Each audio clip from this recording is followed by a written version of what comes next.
trade war is now impacting tomatoes. A new policy kicks in today, making way for a 21% price hike on tomato imports. Scheinbaum saying she believes an agreement can be reached with the U.S., but says Mexico will not negotiate away their sovereignty. Mexico just broke its silence, and it's shaking up U.S. trade.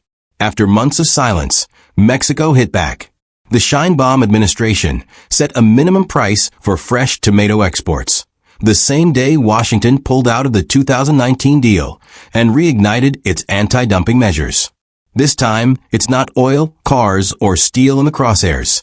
It's something far more basic: the food in your shopping basket. Trucks at the northern border, cold chain logistics, port operations, and even retail labels are all being reworked at once. While U.S. tariffs make headlines, Mexico's price floor cuts through the noise. Meanwhile, Canada is stepping in as a stabilizer ahead of the USMCA review, focusing on ports, warehouses, and finance to absorb the shock. Let's break it down in today's video. Note: this video is an independent analysis based on public sources. It does not represent any organization or political stance. We encourage you to think critically and share your thoughts in the comments. In the short term, label printing is the risk. In the medium term, clarity is the solution. Mexico's rule is simple: minimum prices per kilogram by product type, with no caps, no quotas, just a clear floor.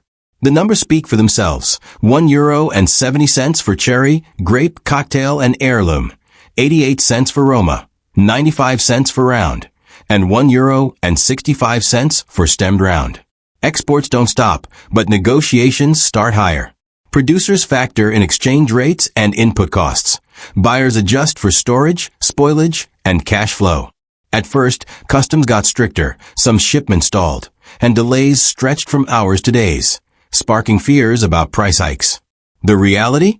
A well-read policy reduces uncertainty. A misread one triggers costly border delays.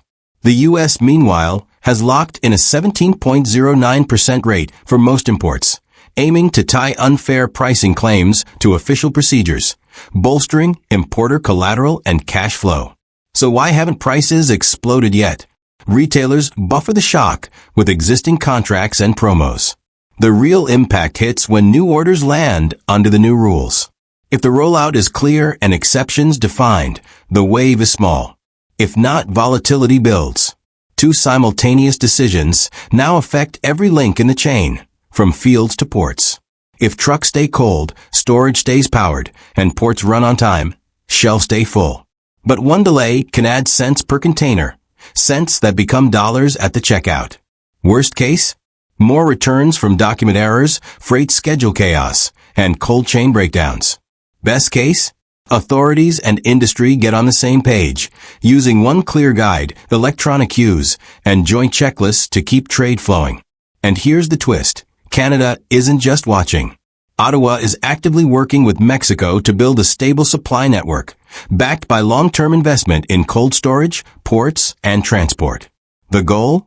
Keep goods moving in crises, control prices through gradual changes, and protect the main U.S.Canada framework. This isn't just trade policy. It's a battle over the everyday items in your cart, and the strategies now in play could shape how much you pay for them tomorrow. Canada's trade stage is heating up, and what's coming could hit your grocery bill hard. Ontario Premier Doug Ford's warning that the USMCA may reopen earlier than expected isn't just politics. It's a call to action. It signals major groundwork ahead, from port scheduling and electronic queues to uninterrupted electricity, cold storage upgrades, and updated border guides at every level of government. Here, preparation means operations, not speeches. Minutes lost at a dock can spark weeks of market price chaos. A clear, well-timed procedure can calm the storm the same day. As the 2026 USMCA review nears, Canada's role as an economic shock absorber takes center stage. While the timeline sounds technical, it shapes political and market moves for years to come. Decisions made today, whether about tomatoes or steel, will set the tone for the 2036 Sunset Review. Short-term, loud headlines make waves. Medium-term stability comes from clear timelines, defined scopes, and simple, workable rules.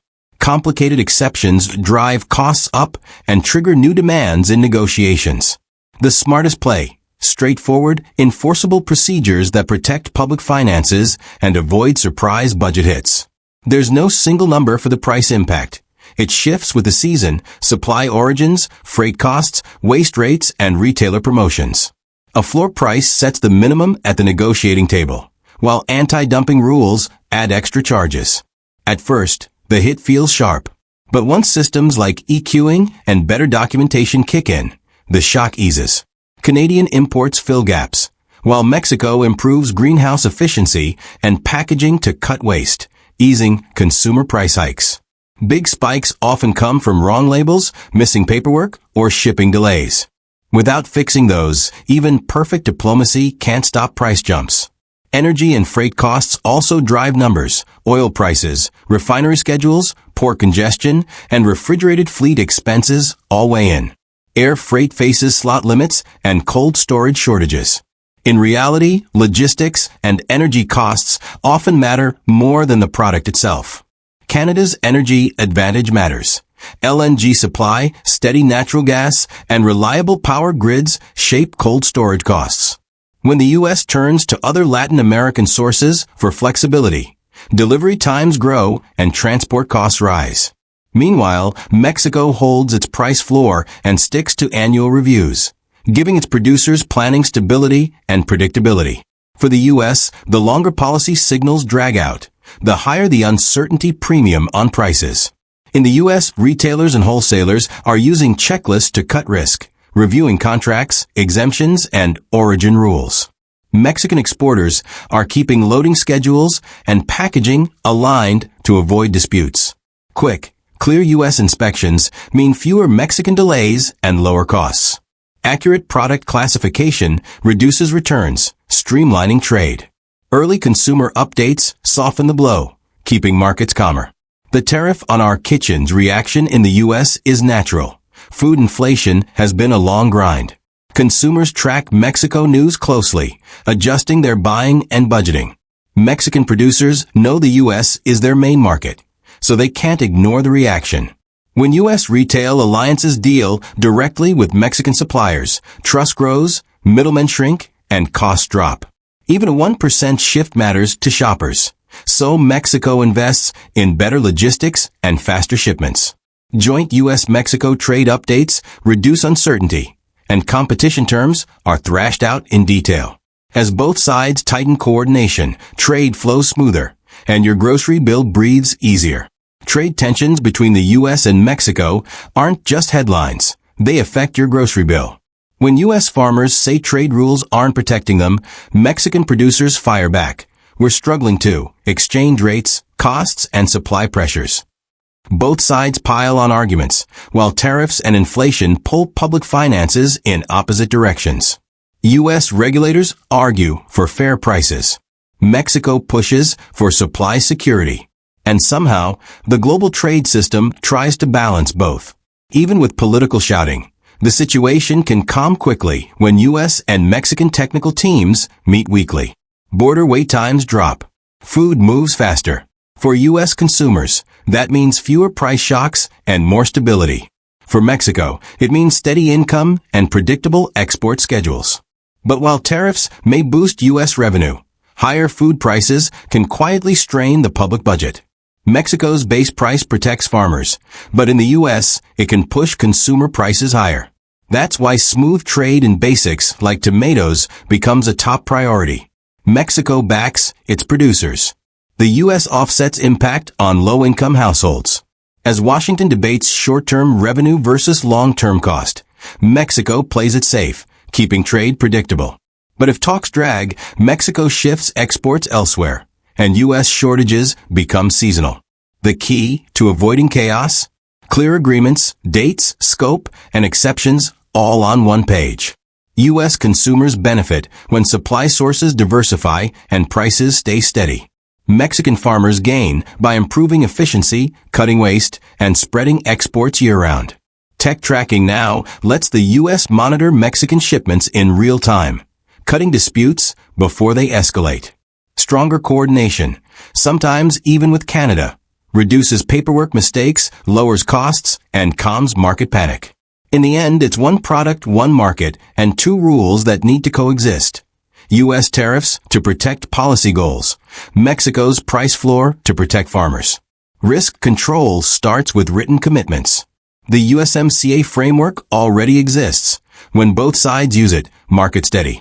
The U.S. needs clear procedures and fast communication. Mexico needs transparent prices and regular reviews. Together, they keep food on shelves and prices in check. The lesson is simple. Communication is the real lifeline. Narrow, temporary U.S. tariffs let Mexican exports keep flowing. Go too hard and Mexico pivots, raising U.S. market volatility. If both nations work the USMCA law hand in hand, everyone wins. Stable food supply, calmer markets, and fair pricing. For U.S. viewers, your thoughts matter. Comment below to shape this debate. We'll keep tracking Mexico's trade moves, showing exactly how each decision impacts your table. Subscribe, turn on notifications, and stay ahead of the next market shift. Our takeaway: U.S. clear rules, fast updates, transparent lists. Mexico, transparent prices, regular reviews, timely info. Trade, coordination above all. When both sides follow this three-point plan, shelves stay stocked, prices stay fair, and everyone wins. This was just the beginning. Hit that subscribe button and buckle up. Digital Garage has so much more in store.